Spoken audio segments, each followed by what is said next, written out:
Welcome back to another episode of What's the Vibe with Katie and Amy. Thanks for tuning in last week for our episode on Alexi Treviso and the Balloon Fest. Yep. Can I just tell the story real quick and get it out of the way? Katie and I recorded 3 episodes 2 weeks ago. Yes.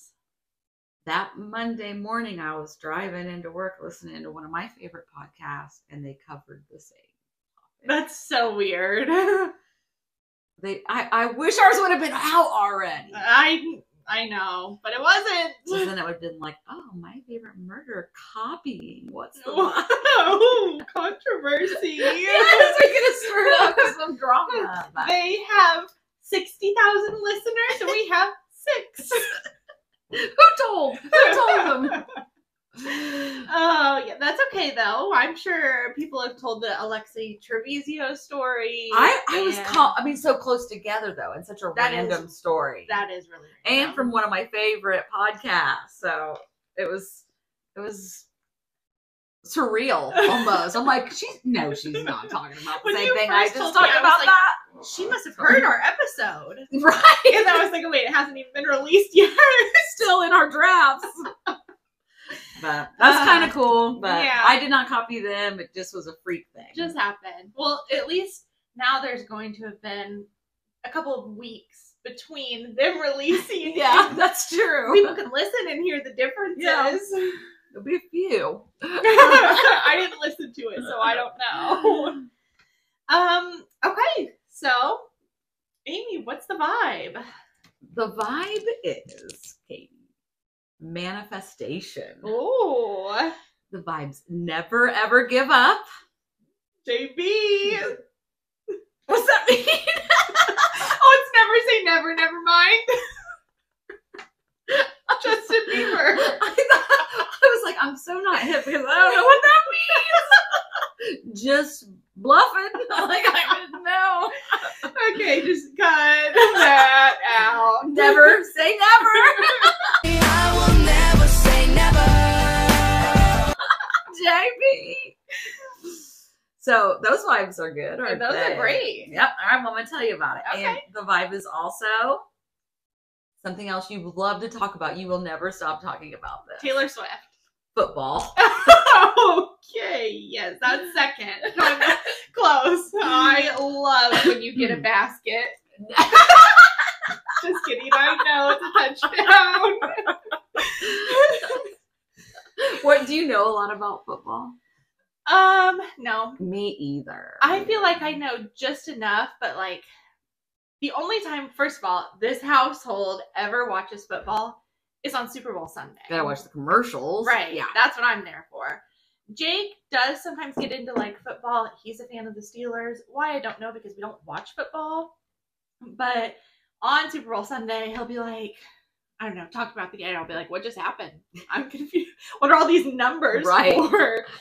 What? I don't know what a first down is. I don't know what a linebacker is. I don't know what a tight end is. I love to say tight end. I'm sure you do. But I don't know what it is. But let me ask you this, because I still think you could do this.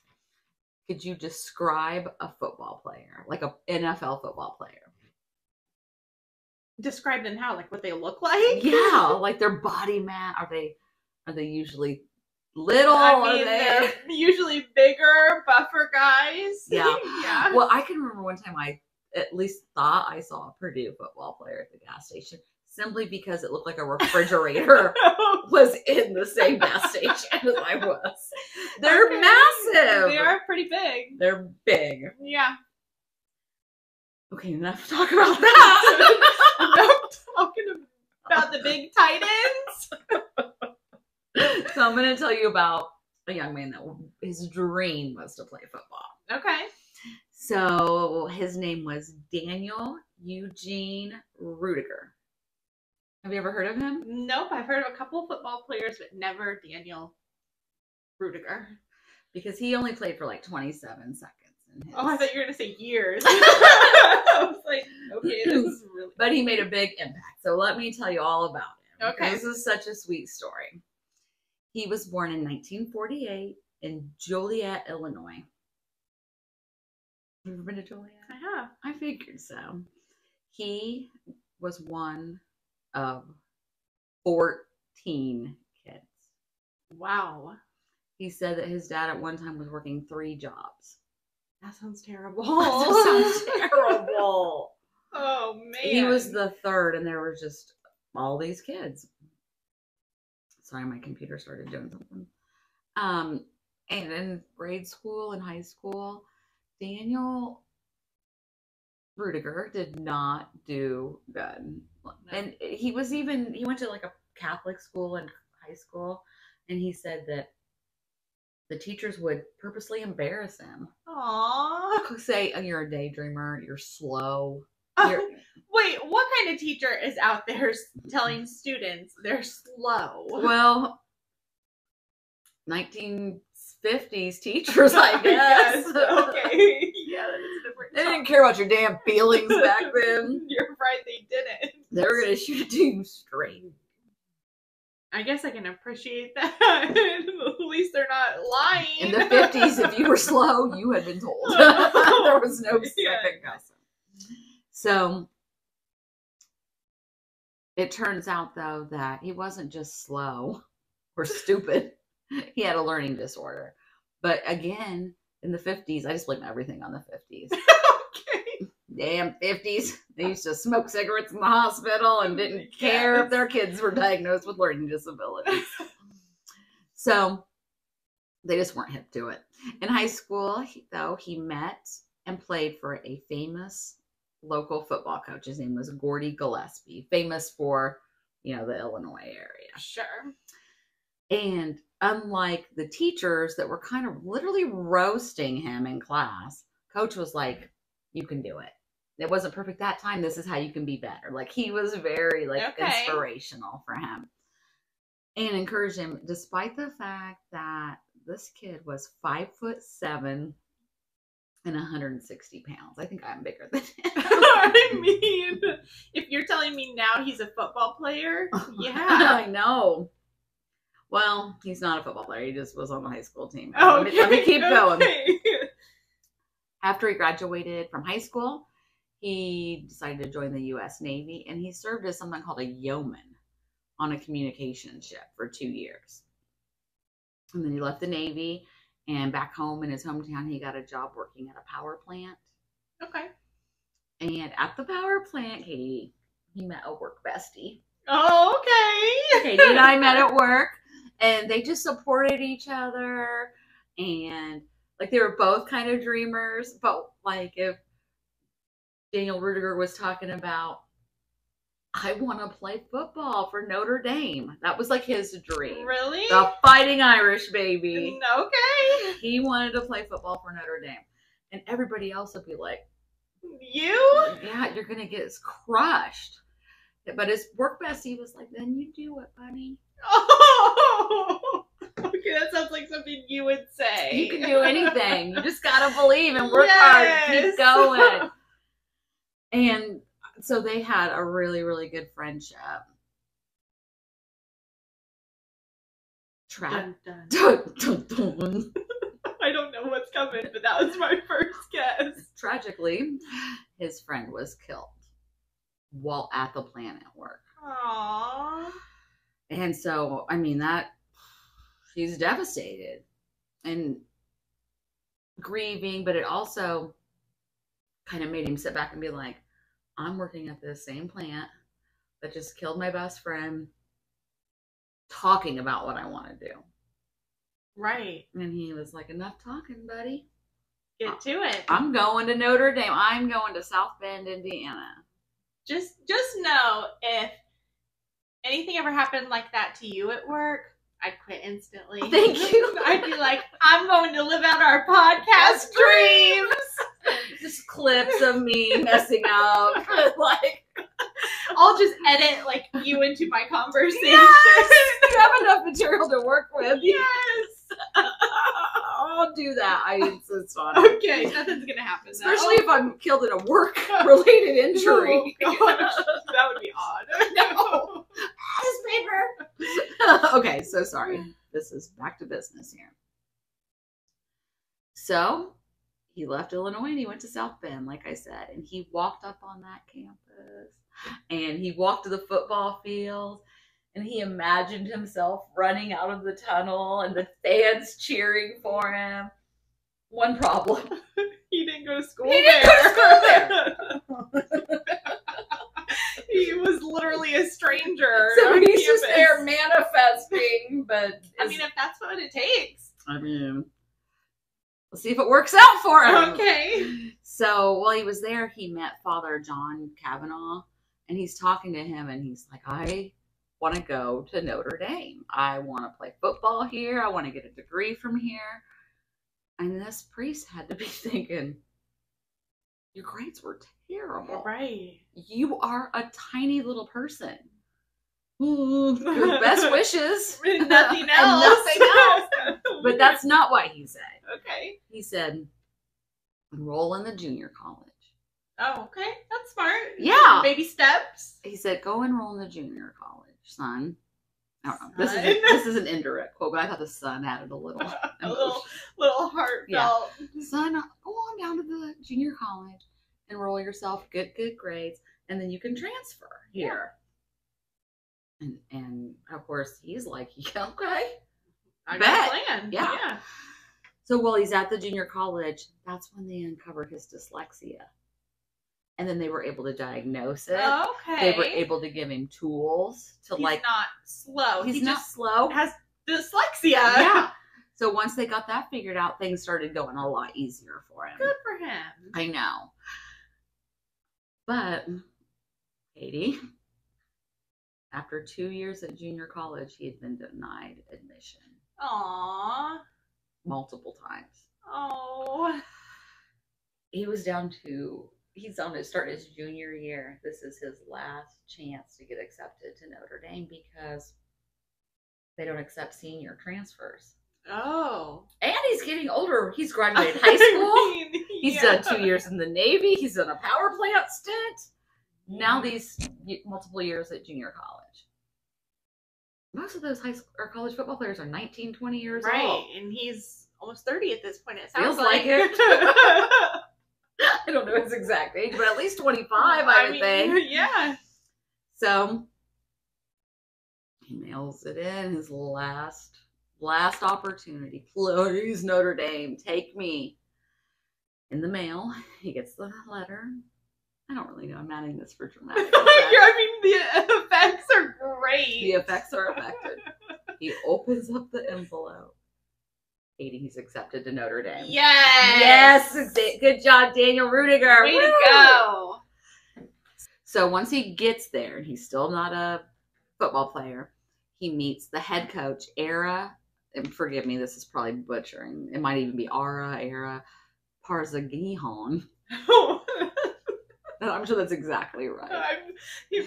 Mr. Parzagihon. Coach Parzagihon.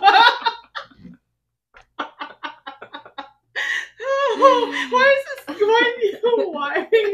does it sound like a donkey? Parzagihon. He was a centaur. I was going to leave that out, but... That's making sense. Just No more kidding. questions. I'll be taking no further questions about Parzagihon. Okay, but anyway, he encouraged walk-on players. Oh. And the other people from the student body had done that. And kind of one of the ways that you do it is you have to do this like scout team. It's a squad that helps the varsity team practice. So he did join the scout team, and he'd go to every single practice, and the team got to know him, obviously, because he was the littlest guy that would show up to practice every week or every day. I don't know how often it was, but had the biggest heart. Like, he wanted that football time. He wanted that game time more than anybody. So eventually they make him a member of the Notre Dame football team. Okay. He makes it. Good. but he doesn't even dress. Like he's on the team, but there's already a backup to the backup. Is that how football works? I don't know. Like you might have a quarterback and then you have a bench warmer quarterback. I mean, that's what I kind of imagine. I just think that's exactly right. So anyway, all the positions were filled, but he was technically on the team. Okay. Everybody on the team knew all this kid wants to do is play football on the field one time for Notre Dame. Questions? No, I just had a vision, but I'm gonna hold it until the very end. And then if I'm right. So it is the last home game of the season. This is it. This is the last time he even has the chance or hope to have a dream to hit that field. Okay. There's 60,000 fans going to be there that night. His parents come to the games. His family, his friends. Sometime that week before the final home game, the team captain, which I do have his name. No, I don't. Just kidding. Team captain is what they called him. And another player went to the coach and basically begged. Aww. Come on, just let him dress. Right. Let him run out of the tunnel. That's let him hear the crowd. Just let him have his moment. And the coach said, yes. Oh, good. So, oh my gosh, I get goosebumps thinking about how he must have felt that day when he finally put on the jersey. Probably the top of the world. Oh my gosh. That's literally all he wanted. Had the helmet on. The whole team's running out. The crowd's going crazy. Yeah. And he's just, okay, I've done it. I have manifested my dream. That's it. That's it. That's all that needs to happen. Yeah. But that's not all that happened. Oh. We're down to the final minutes of the game. Okay. Notre Dame is kicking butt. There's no, it's like 33-3, I think. Okay.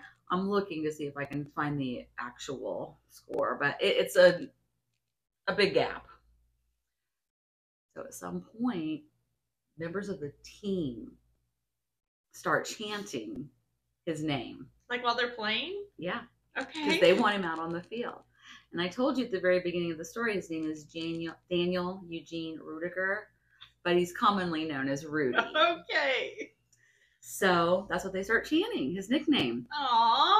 Rudy, Rudy, Rudy. And then it spreads, more of the team. Then the stands. Oh, stop.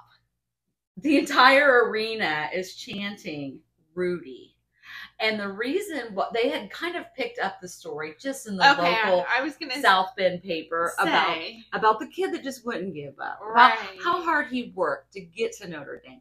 How much harder he had to work to get to be considered a member of the team based on his size and his speed. Right. And the struggles that he had with dyslexia. So he was somewhat locally known. And when the crowd saw him there that night, dressed in his uniform, and then there was, this big gap. Just let the kid. Just let him have. Especially, it's not like they're going to lose. Right. So, coach says, get out there, Rudy. And there's interviews of him, and he said in that moment, and I'll get emotional because it's so sweet. He was not scared, not anxious. Stop! I know. Me get emotional. He said to himself, this is my moment. I'm going to do it. I know, it's so great. So he goes out there, and I said at the beginning of the story, he played 27 seconds. Right. The final play of the game. You know how football's played. Do I? Me either. So this is the version I'm going to tell. They snap the ball. It goes to the quarterback. Rudy's locked on. He's going to make this sack. He's already told himself he's going to sack the quarterback, make the game-winning play. Well, it was already won, but make the final play. Off, and here's the action. At McLaughlin will kick off with 28 seconds to go. Line drives the ball into and out of the end zone. So Georgia Tech will put the ball on offense, 1st and 10 at its 20-yard line. Rudy Allen, with 28 seconds to go, drops to throw for Georgia Tech. Puts up a home run ball. Lipinski's out there for Notre Dame. Cannot intercept as the Georgia Tech intended receiver turned defensive back and broke the play up. Steve Rabel came in and knocked the ball away from Lipinski. He couldn't catch it. Rabel got a hand on it. Lipinski was all set to intercept down at the Notre Dame 40. Well, Georgia Tech fell behind and unable to pass. They've just been unable to get back in this game. Rudy Allen drops to throw. They're going to get him. They do back at the 14. Notre Dame's second line defensive unit swarms in to get Rudy Allen in to make the first hit for the Fighting Irish. Was Jay Achterhoff. And now the clock ticks off the final seconds. The gun sounds, and Notre Dame with its most impressive win. That's exactly what he does. Really? That is exactly what he does. The entire team loses it. The crowd's going wild. They pick him up on their shoulders, and you can find footage of that. Okay. He's one of 2 Notre Dame players to ever be carried off the field. Really? By his teammates. And to this day, Rudy is a motivational speaker. You might know there was a movie made about his life in 1993, I think, played by Sean Austin. He played the character Rudy. Okay. Have you ever seen the movie? No, but that kind of a second ago when you were like questions, I was at first thinking, man, I almost made the comment a couple of times. Sounds like Waterboy. And then I was like, wait a second.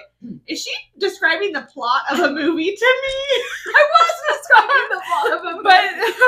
But not the one I was thinking of. But yeah, I guess you were. But it does make me emotional because I love a good Like, comeback feel story. good. Yes. Yes. Or like, never say say never. never. JB. Anytime we're both, either one of us are feeling down, I'm just going, JB. Never say never. What does he really say? Is that what he Never says? say Okay, never. never say never. Oh my gosh. But that was my story. That's really great. That is a really good motivational story. I got emotional. That's okay. Proud of Rudy. Yeah. Everybody should be proud of Rudy. Yes. He didn't give up. Mm-mm. Wow, So that's great. incredible. Good for him. I'm trying to find that movie that's not Waterboy, but it's literally called Rudy. Yes, Rudy. Okay. All right, well, I'm excited to know, Katie. What's the vibe? What's the vibe? I'm changing my vibe from what I was originally going to talk about today. Okay. Because your vibes, you just said, were never give up. Never give up. Manifest. And I have a topic or a story prepared that's very similar. So this is my a feel-good vibe, week. never giving up. Oh. My vibe, balloons. Isn't that weird? That is weird. My vibe is persistence. My vibe is war. Oh. Okay. Just took a turn, didn't it? Yeah. And my vibe is walls. Walls. Yes. Is that a slab on the house I looked at today? It didn't have any walls. No walls. But plenty of windows. Walls aren't needed to live. So I am going to tell you about something that happened to 2 families after the Second World War. Okay. So I'm going to kind of take you back. So you're taking me back. Yes. So just like a brief summary of like what's going on in this part of the world at the time. So I want to talk about the East Berlin Wall. Okay. Are you familiar? Nothing I love to talk about more. I thought so. It's like you with football. Right. That's why I picked this. No, obviously I've heard of the Berlin Wall, but Yeah. Okay. I'm not a history buff. I am not either, but this did kind of intrigue me. I'm ready to learn. So after the Second World War. World War is hard to say.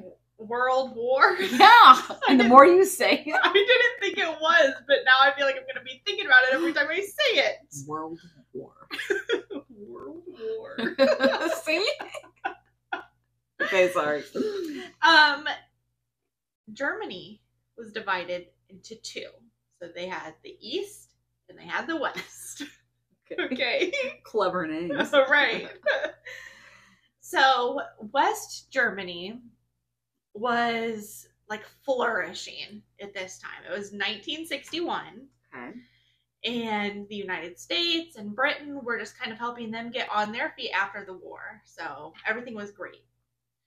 East Germany was under the dominance of the Soviet Union. Dun, dun. Dun dun. It was not great. Are you intrigued about this at all? Or Yeah. so far you're like, boring war. No. Okay. Woo, war. Thank you. That's what I was looking Give for. some more energy for this world war. So when this first happens, about 20% of the population leaves East Germany. Okay. Okay. And then they start building the wall. Okay. So split right down the middle. They've got the East and the West. Okay. And they're building a wall. Within 2 weeks, they have a very good amount of the wall built, almost all of it. There is makeshift barbed wire. There is concrete. Like it's pretty intense to prevent the East Germans from leaving. Oh, see, I didn't know anything about this, so this is Yeah. interesting. Okay. So in some spots on the wall, it was like really built up with concrete, kind of just like what you would imagine with a wall. Mm-hmm. And then in some spots, it was just like fencing with barbed wire everywhere. Oh. And if you would try to climb over this wall, it would set off machine guns and landmines. What? I had no idea. It was a big deal. Dang.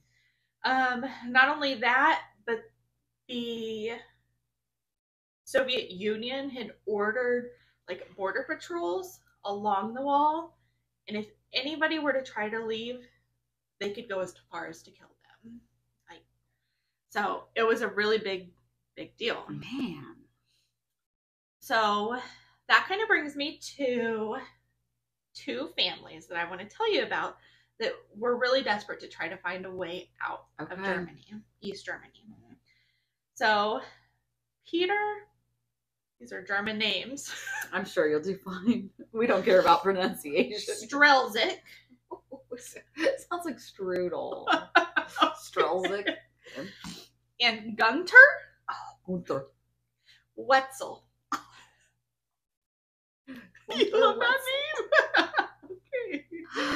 You know I have a German that lives in my house. I wish I would have named him Gunther. You have a German. It literally took me like, what? German. Okay. Here he is. So, Peter and Gunter. I think it's Gunther. Peter and Gunter. Thank you. And I think it's Peter. Okay. Peter and Gunter. Oh, dang it. I had you for Gunther.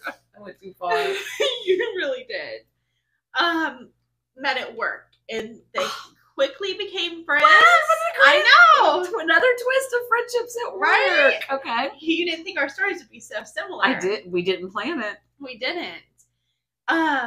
But at the same time, they both became really concerned. Like, they were really talking about what was going on in their world and what they could do to survive, really. Gunter, I had just put his last name, it said Wetzel, so I couldn't remember who was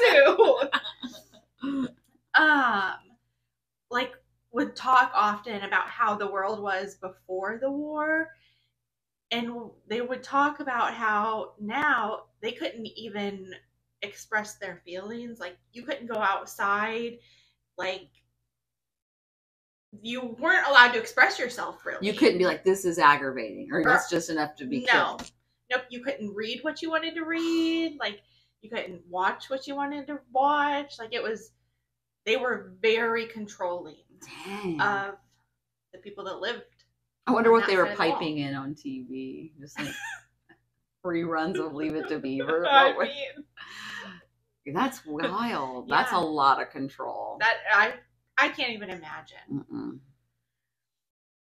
So one day, and I tried to find, I couldn't find, like, do they live close together? Did they move their families into one home? Okay. Or what? But one day they were just like, how can we get out of here? What can we do? We've got children. What can we do to make sure that they have good lives to live and they don't have to live like this? So they came up with an idea to create a hot air balloon. Oh, okay. And load their family in it and take it over the wall. Would you, if we were trapped? I would never be like, you and I can invent We could do an this. inflatable flying machine with a basket on the bottom. No. And then even if I did, I feel like you'd be like, they'll shoot us out of the sky. Thank you. And I'd be like, oh, yeah. Yeah. And we would shut that down. Right. But I can't wait to put your kids in the air and everything.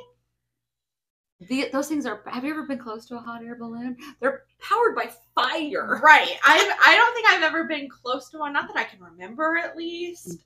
I can remember But I know seeing they're one somewhere massive. and just thinking, that's got to be so hot Yeah. on the inside because it's a big flame. But Right. okay.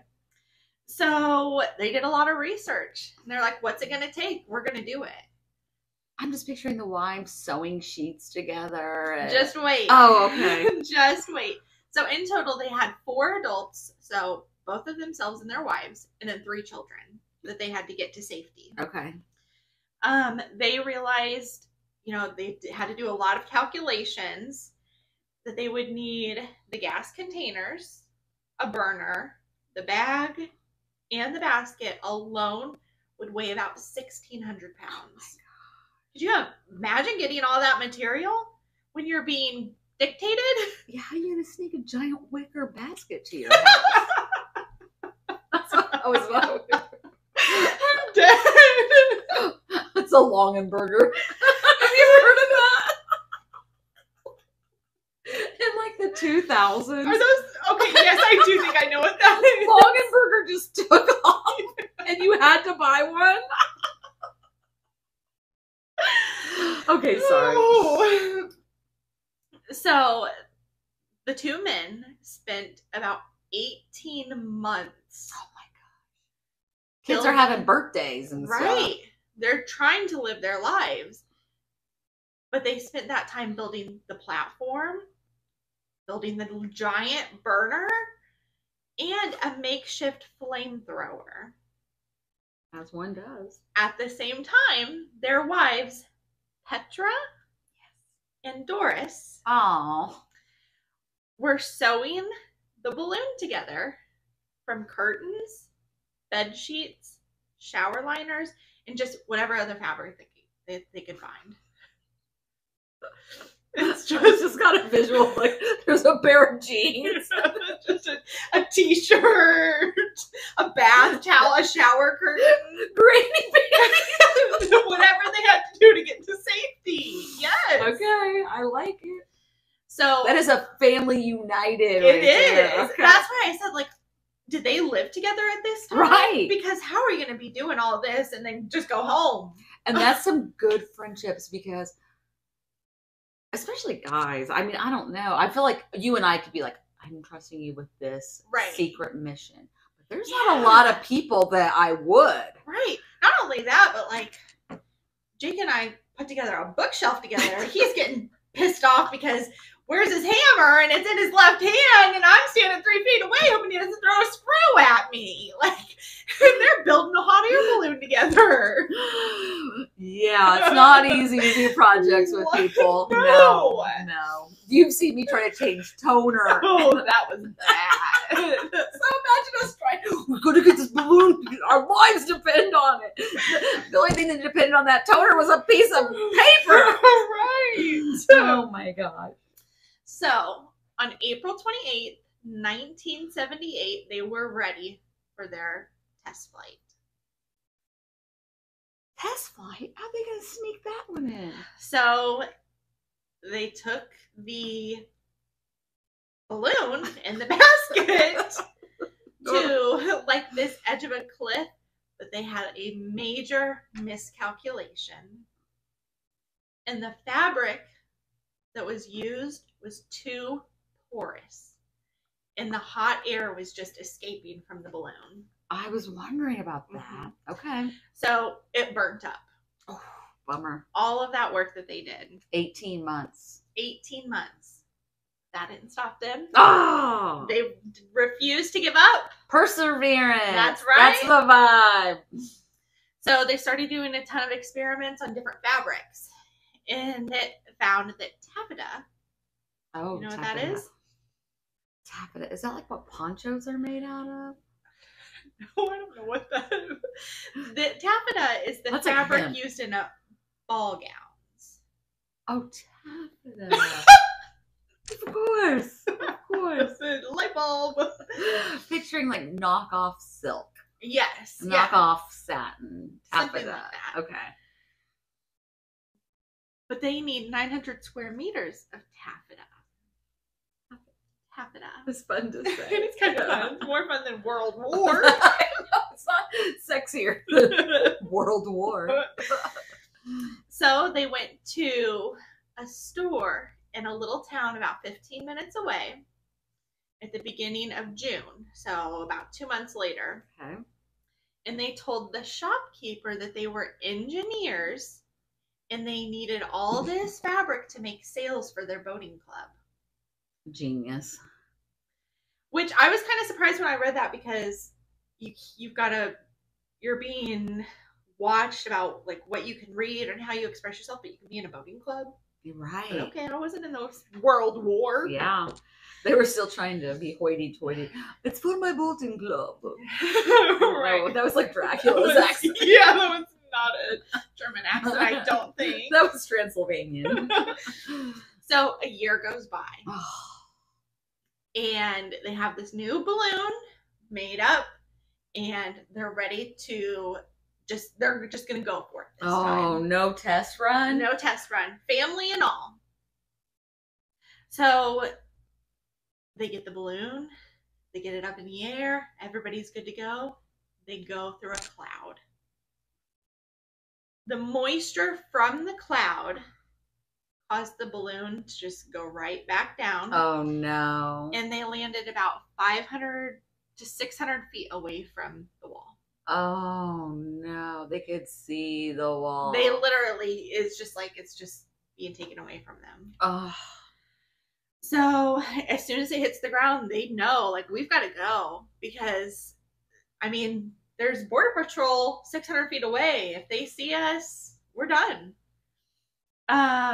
So they leave, they head back home, and the police discover the balloon.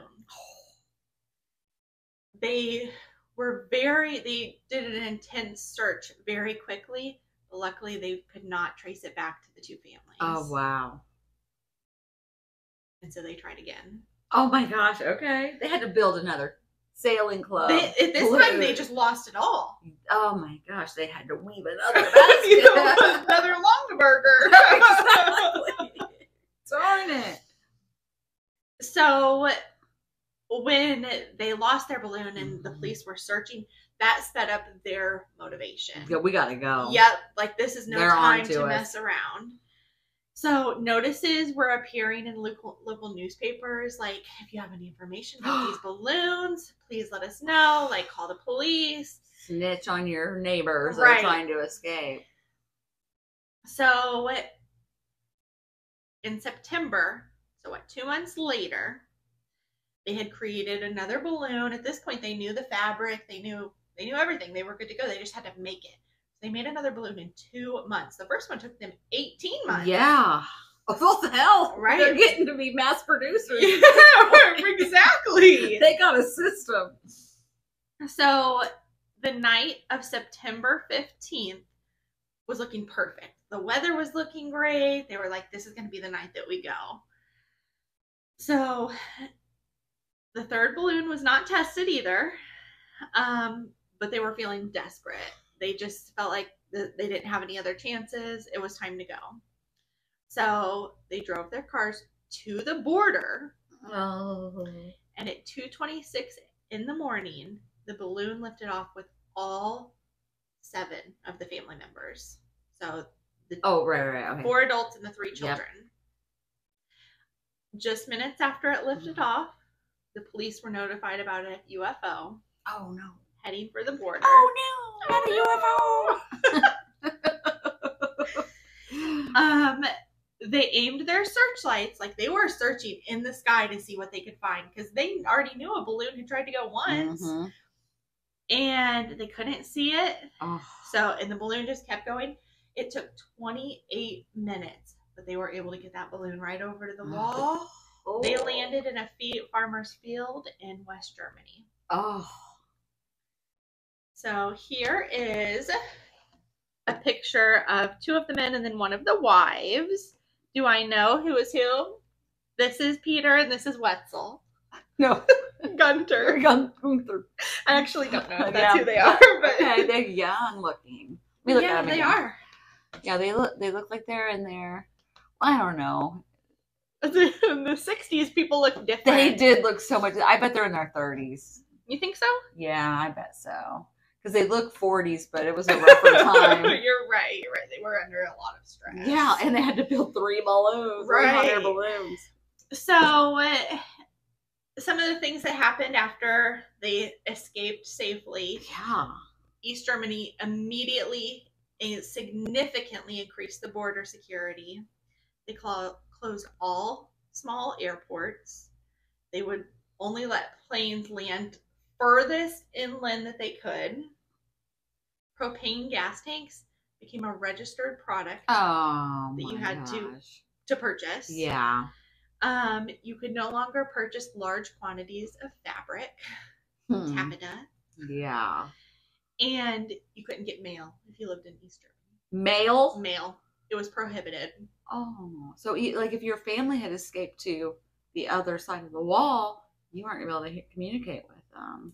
Interesting that you say that, because Peter's brother lived in East Germany as well, and learned about his brother's escape on the news and was arrested because the police say that he was aiding and abetting the escape.